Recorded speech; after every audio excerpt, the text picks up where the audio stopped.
Meaning of herpes zoster. Herpes zoster. Herpes zoster. Herpes zoster.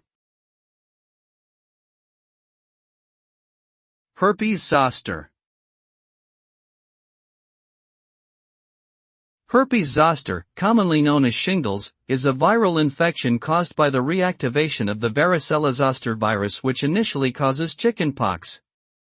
The virus remains dormant in the nervous system and can reactivate years later, typically manifesting as a painful rash or blisters on one side of the body.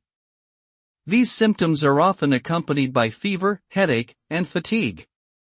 The condition can last for several weeks to months, and in severe cases, can lead to long-term nerve pain. Vaccination is available and recommended for those at high risk of developing shingles.